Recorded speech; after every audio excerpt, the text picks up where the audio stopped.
Congrats on the win, man. Thank you.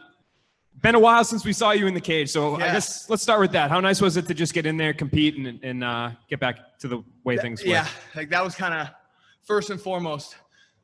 I worked on so much this year that I wanted to show it, but for one, Matt is a game opponent. You know, I've always been, since the beginning of my career, a path of least resistance.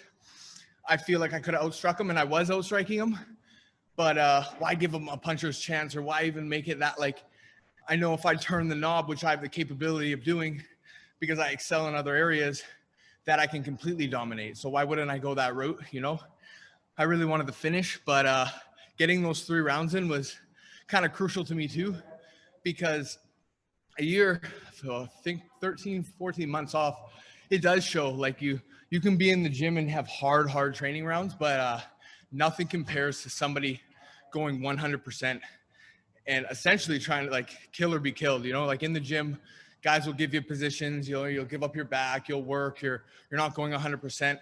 But in the cage, everything is grip is 100%, you know, like everything's 100% effort. So it's a whole different game.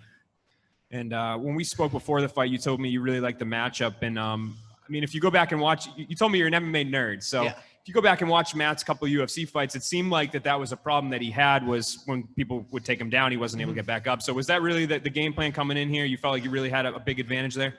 Yeah, it was a comfort, you know, knowing I looked at his fight with Barzola, and I see myself as much better than Barzola, just because even when I was in the UFC, me and Barzola were like, you know, he fought Bokniak, then I fought Bokniak, and he was kind of on my level. So I had an eye on him. I was studying him. Same with Peterson. So these mutual opponents, seeing how he handled them, I knew instantly. I was like, as soon as I get my hands on him, it's going to be different. And he's not going to get up. He's not going to get me off me, because I do that in the gym to higher level guys, like best in the world too. You know, people always have trouble getting me off them. So I wanted to strike more because, like I said, I wanted to test myself. But as soon as, like, I think it was the first shot when I landed, it was like a time takedown that I didn't have. It was effortless kind of thing. I knew right there. I was like, oh man, I got him. You know, like the rest of the round, I can rinse and repeat this if I wanted. And I tried to mix it up a little bit more, but it was just past a path of least resistance. And, you know, that was, like you said, that was good matchmaking for your debut. But what do you think's next for you? I mean, they brought in a tough free agent to fight you. Yeah. Is there somebody on the roster now you're kind of looking for, or a level, a certain ranking or anything? Yeah, like I was going to not call anybody out, you know, because I'm a nerd, though. Like, I can name drop all day. You know, you got the Henry Corrales, the Adam Boricks, the Pedro Carvalho. I know he just lost, but like these guys that are just dropping out, Daniel Weichel. There's all these guys that were in the Grand Prix that are falling out. That is like, I match up with all of them. You know, it's fantastic. So I'm going to let them do what they want. You know, I'm game for anybody. I think I match up well. I'm one of those guys that I can come in right away and be a threat, or I can build. You know, like they've got a lot of guys. Sorry, I'm clammy here. JJ Wilson, who just fought. You know, like I know he doesn't have that many fights, but another game opponent. You know, like they've got so many guys from every spectrum that I'll let them do their work. Ali, he's a kind of the god of my MMA career. He looks over everything. He'll take care of me. He'll figure out what's next. He'll call me. He'll tell me, and I'll be there. Thanks, man. Thank you. All right, we'll take a few more from our media. Join us virtually tonight. Jay.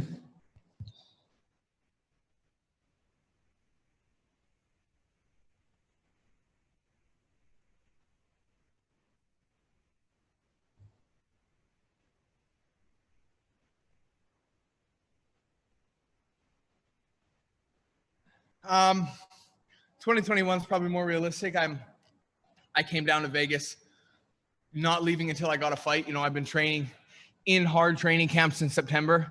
So I'm so excited to go home and see my dogs. I haven't seen them in 3 months. Haven't seen my actual house. We just newly married for 3 weeks and I took off. So I'm really looking forward to going home. I'm looking forward to a 2-week quarantine, Christmas, decorating my house, you know, doing the whole thing. And I'll be itching to come back to Vegas come January. I guarantee it. So hopefully I'm looking for a February kind of thing. But as for December or before the end of the year, it doesn't look likely to me.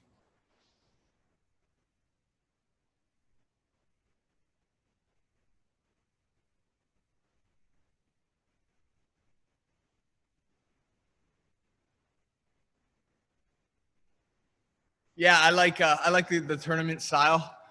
I like it in the sense of for a contender status too. You know, the $1 million is $1 million, but I really like how it kind of weeds out the pecking order. You know, as farther you go on, kind of separates you from the rest of the pack, and that's where, you know, DC and AJ are at right now, and then Pitbull and Sanchez on the other side. Like, they've had to beat really good guys to get there. You know, Darian's beat, you know, Borix and Corrales. Like, that's a roster on its own. You know, AJ, same thing with Georgie and I think it was Campos or someone, you know. Again, just I like that style, you know, and it keeps the audience intrigued, you know, it follows along. So I'm definitely in for a tournament. After this thing just settles, I think we're going to see AJ against Pitbull, you know, later on next year. And I don't know who wins that one. Keith?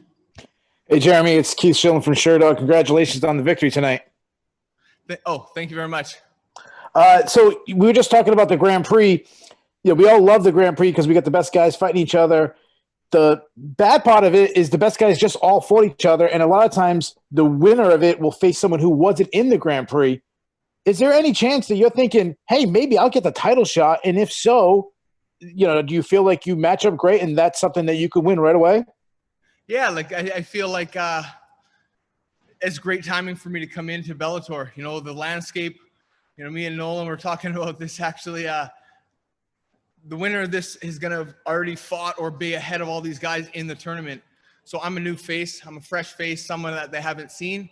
And right away I can compete, you know. So give me a top guy beginning of next year, let the Grand Prix finish, and then we'll see what goes on there after that. So last question for you, Jeremy, from me. Yeah.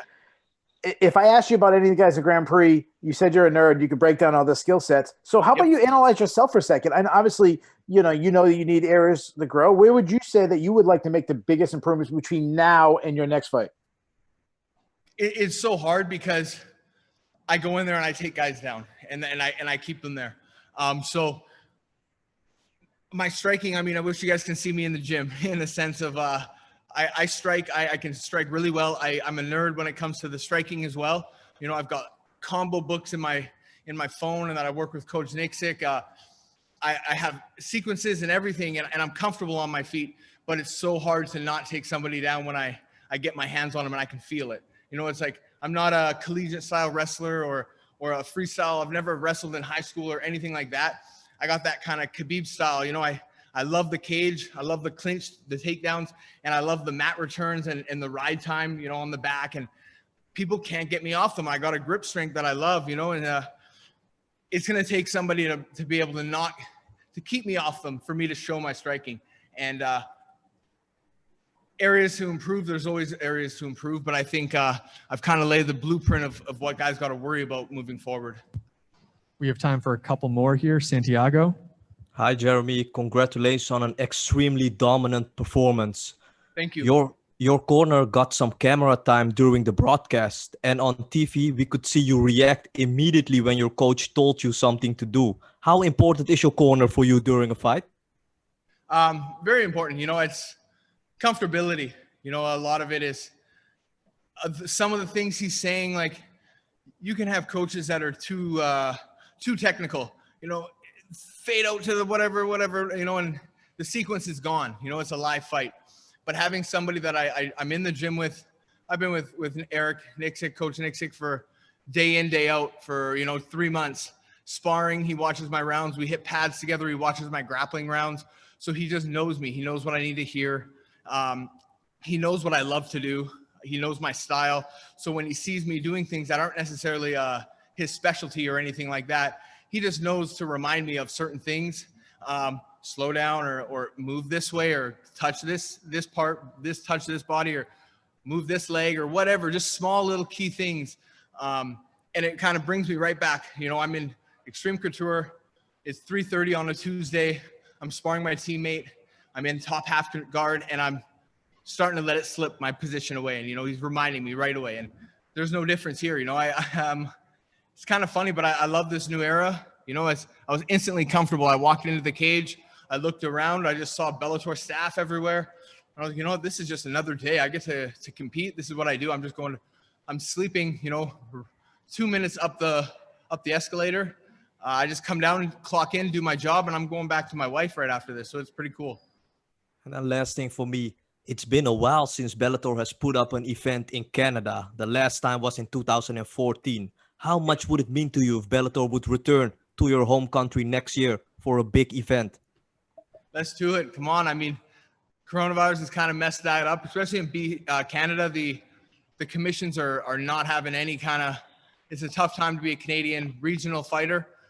I feel for those guys. There's no shows going on. It's kind of a dead land out there right now, but they're all grinding, they're all training, and Bellator signed a lot of good Canadians. Lance's fight, Gibson Jr. fell out, unfortunately. We got Julia Budd. They signed a few other BC guys. We got Josh Hill. There's a lot of Canadian talent. So let's do a show, man. Anywhere. I would love to go represent in Canada. Last one, Donna. Hey, Jeremy, if Rich or Scott or whoever at Bellator were to hand you the book and say, book yourself for your 2021, how many fights are you doing? Who are you looking to get in there with? You've been out for so long. Are you looking to stay active 3-4 times next year? Yeah, I'm really looking forward to just going home. I'm going to be home tomorrow. Typically, whenever I fight, me and the wife stay for a few days afterwards. But I'm on the first flight out tomorrow morning. I haven't seen my dogs, like I said. I'm excited to go home, spend time with my family on Christmas, and then I would love to be able to fight, mid-February, again in the summer, then again, this time next year, September, October, and then even a December thing. Ideally 3 fights next year would be perfect. Last one from me. I wanted to ask a little bit about, you talked about your corner just there. You mentioned, they seemed almost pissed off with you towards the end, right? Because it seemed like they were so desperate for you to get that finish in the last 30 seconds. Talk to me about what was going on there. Yeah, it's frustrating. He knows how badly I wanted to finish, and I almost had it. I know one time in the second round, he kind of crumbled a few times, but he's a gamer. He's have been finished how many times in 30 something fights. And then in that third round, my grip was kind of burning a bit. He was tucking his head, so I didn't want to hit the back of his head. The ref was on me on, don't get crazy. Don't start, spazzing out and hitting the back of the head. And that's the last thing I want to do is get a foul, 30 seconds left. So I was really trying to pick my shots. He was really, really warning me about touching the ear. I was landing those elbows. It was close to getting stopped a few times, but I said in a lot of interviews leading up, a TKO, a submission, a 30-26 domination. I'll be happy with anything. And 2 of those judges had it 30-26, so I can't complain. All right. Thanks for the time, Jeremy. Congrats on the win. Thank you, guys.